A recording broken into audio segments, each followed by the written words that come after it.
Notas al alma, con los Caballeros de la Virgen.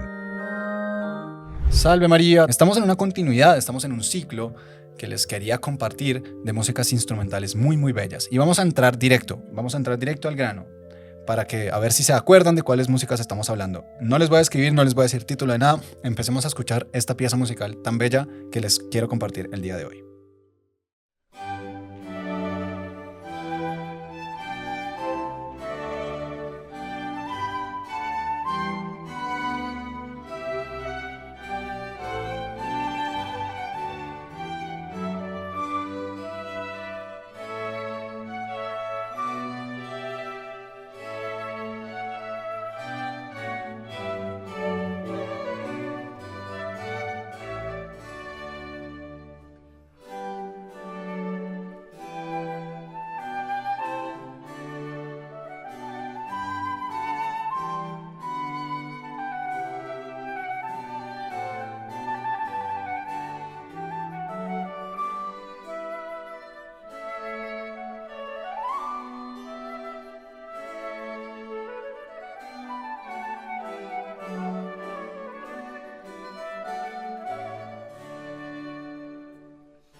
En este movimiento que acabamos de escuchar notamos una particular característica.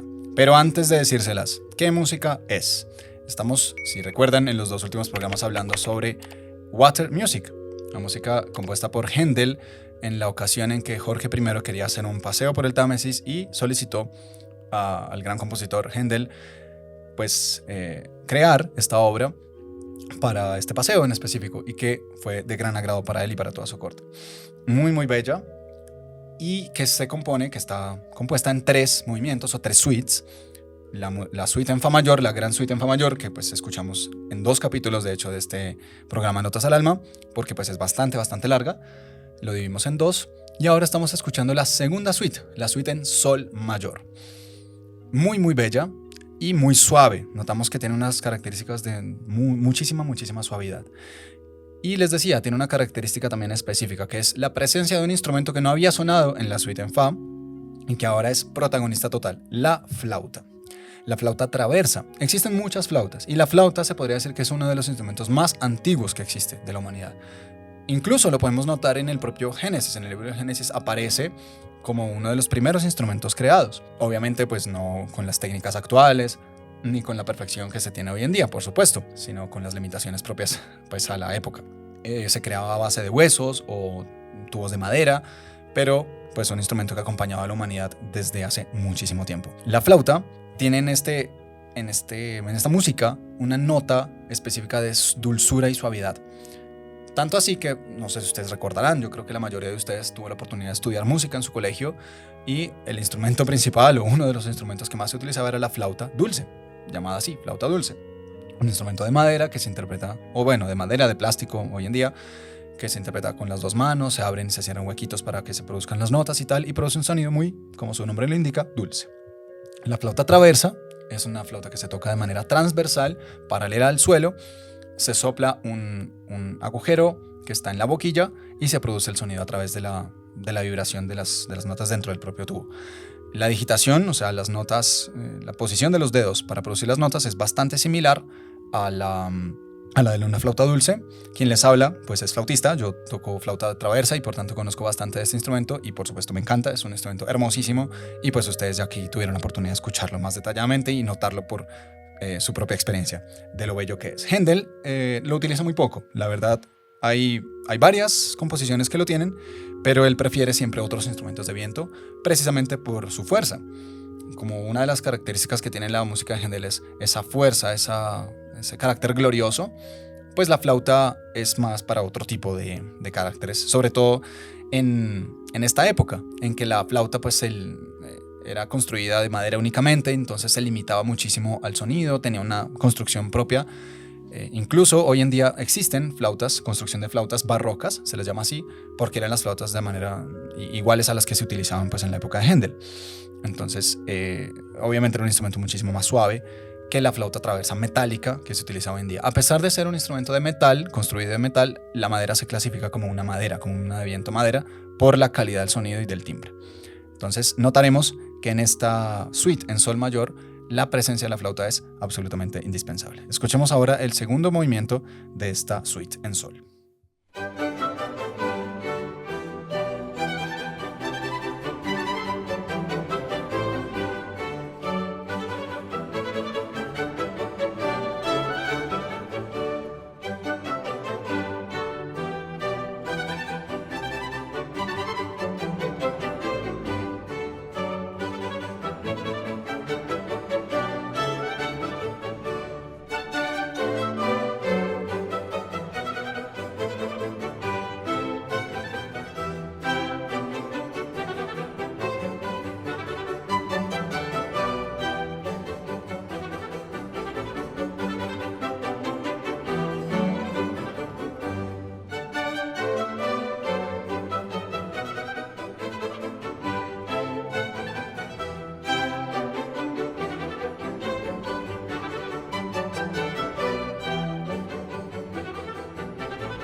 Muy bien, con esto escuchamos el minueto de la suite en sol mayor. Vamos a hacer una pequeña pausa y continuamos enseguida. Ya volvemos.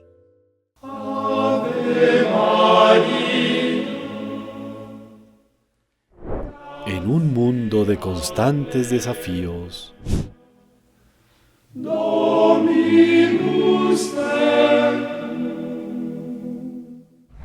encontramos consuelo, guía y esperanza en la fe y en el amor de María.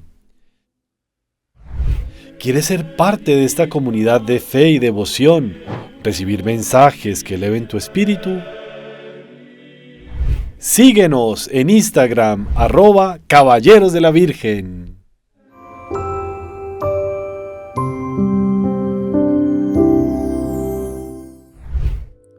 Salve María, volvemos nuevamente, retomamos aquí nuestro programa Notas al Alma. Acabamos de escuchar uno de los movimientos de esta segunda suite, muy bello, que tiene varios movimientos dentro del mismo, principalmente pues el minueto, y notamos la presencia nuevamente de la flauta, solo que en este caso escuchamos una flauta que para la época era flauta dulce, solo que en esta interpretación es una flauta piccolo.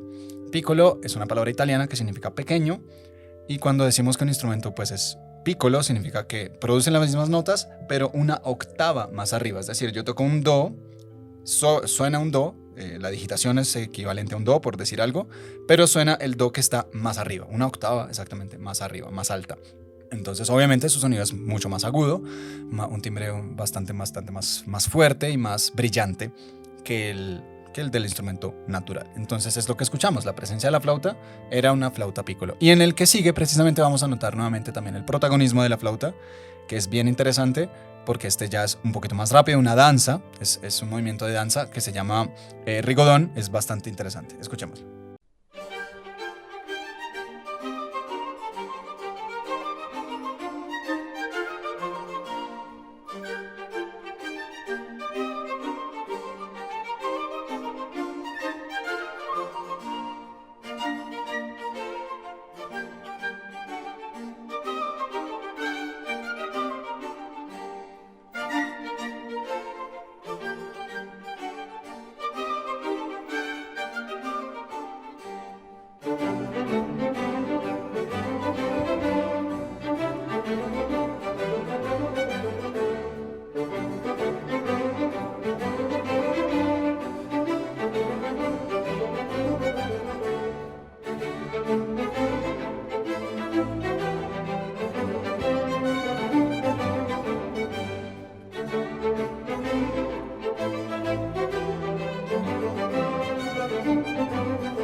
Muy bien, y con esta música, que incluye también varios movimientos, este burré y este rigodón, concluye propiamente la suite en sol mayor.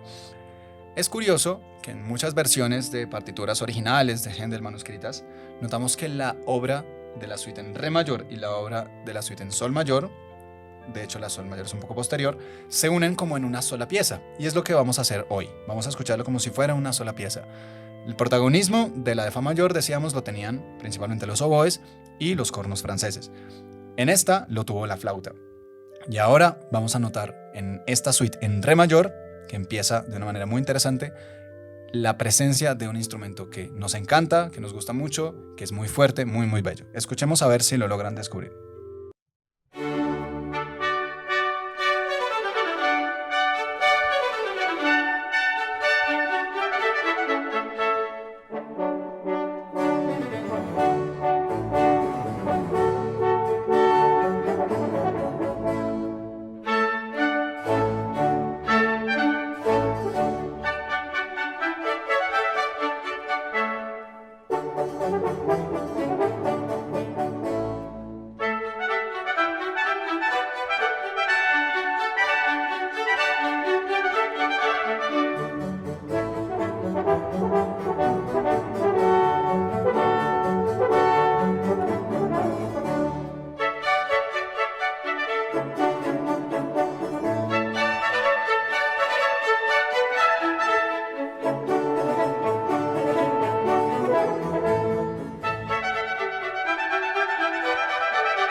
Este allegro que acabamos de escuchar abre la suite en re mayor y notamos enseguida, en el primer compás, la presencia de las trompetas.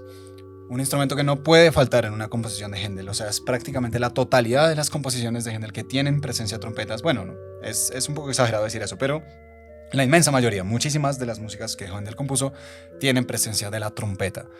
La trompeta, que es un instrumento también tan antiguo como la misma humanidad, un instrumento conocidísimo de sobra por muchos de nuestros oyentes, obviamente para diferentes tipos de música, claramente, pero la música clásica, la música barroca, utiliza muchísimo la trompeta barroca o la trompeta natural.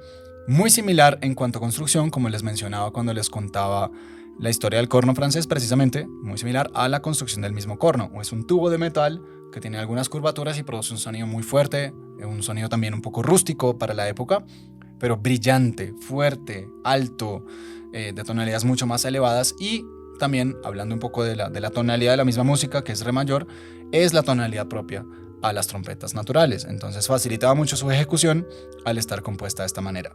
Aquí notamos que hubo una especie de juego musical entre las trompetas y los cornos, una especie también de eco, de respuesta muy, muy interesante que se va a repetir, quizá no en la misma melodía, pero sí como en este mismo carácter a lo largo de las piezas que siguen. Entonces ahora escuchemos nuevamente, o bueno, continuamos escuchando lo que sigue de esta suite en re mayor de Water Music de Händel.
Un carácter muy triunfal que tiene este movimiento, esta suite en específico de re, que obviamente se nota principalmente por la presencia de las trompetas y de los cornos, que hacen un juego musical tan interesante, tan extraordinario, y que pudimos notar en este movimiento que acabamos de escuchar, en este hornpipe que escuchamos hace algunos segundos.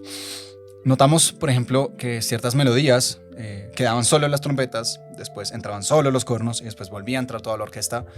Es un juego genial realmente de melodías y de armonías muy muy interesante, muy propio a también la propia interpretación que quería dar Händel a esta música de Water Music, y que agradó tantísimo al rey Jorge I. Un detalle interesante que encontramos pues, en la narración histórica de lo que sucedió aquí es que el rey Jorge II Jorge I, qué pena, y varios aristócratas pues se embarcaron en el Palacio de Whitehall y que querían hacer una excursión por el Támesis en dirección a la ciudad de Chelsea, al municipio, si se podría decir, de Chelsea. La marea del río pues impulsaba a la barcaza hacia adelante sin necesidad de que hubiera no se necesitaba remar y por tanto era un movimiento mucho más natural. Y los 50 músicos que interpretaron la música de Händel iban pues en otra barcaza al lado. Sin embargo, por supuesto, muchos más habitantes de Londres quisieron acercarse al río y a escuchar la interpretación de la música, ¿no? Se llenó el río completamente de barcos, de barcazas. El rey, cuando llegó a Chelsea, él se bajó y en ese momento pues se paró. Obviamente la interpretación de la música fue alrededor de las 11 de la noche, más o menos hasta el viaje de vuelta de él. Entonces los músicos estuvieron tocando aproximadamente desde las 8 de la noche ahí en adelante hasta pasada la medianoche, cuando el rey ya regresó a Whitehall. Bueno, había pues varios aristócratas, como les decía, que estaban acompañando al rey. Y es interesante que también existe como una especie de leyenda alrededor de esta composición, que es que Händel estaba, digamos que, distanciado un poquito del rey Jorge I. Y esta fue como la manera de volver a recuperar su cercanía con el rey. Es algo interesante porque como la música también nos puede acercar como seres humanos. Nosotros, obviamente, a veces nos podemos distanciar, podemos tener nuestras diferencias y podemos encontrar muchas maneras de pronto de conflictuarnos unos con otros. Es una desgracia, es un fruto maligno del pecado original, que nos distancia, que nos diferencia y que nos hace distantes y desinteresados casi unos por los otros. Pero como hijos de Dios, como seres humanos llenos de virtud dada por Dios y con una vocación muy alta a la vida cristiana, que es una vida de comunidad, por supuesto que esto tiene que acabarse, esto no puede darse.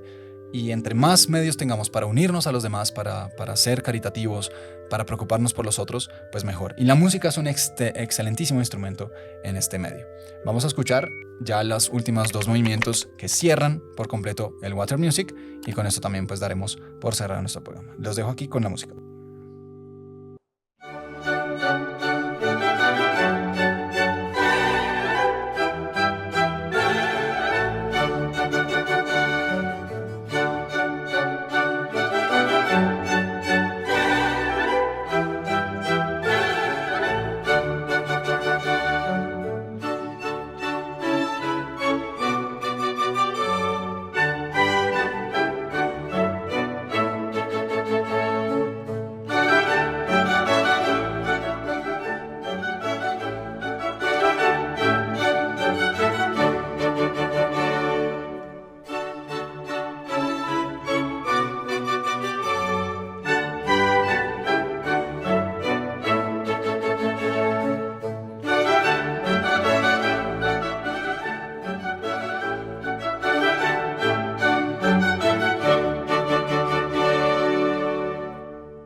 queda un movimiento más y pues ya para dejarlos con este último movimiento, aprovecho a despedirme de todos ustedes y nos veremos en nuestro próximo programa. Fue una alegría enorme acompañarlos en estos minutos en este programa Notas al Alma. Salve María.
Si no se quiere perder ninguno de nuestros videos, suscríbase a nuestro canal, active la campanita y no se olvide de compartirlo con sus conocidos.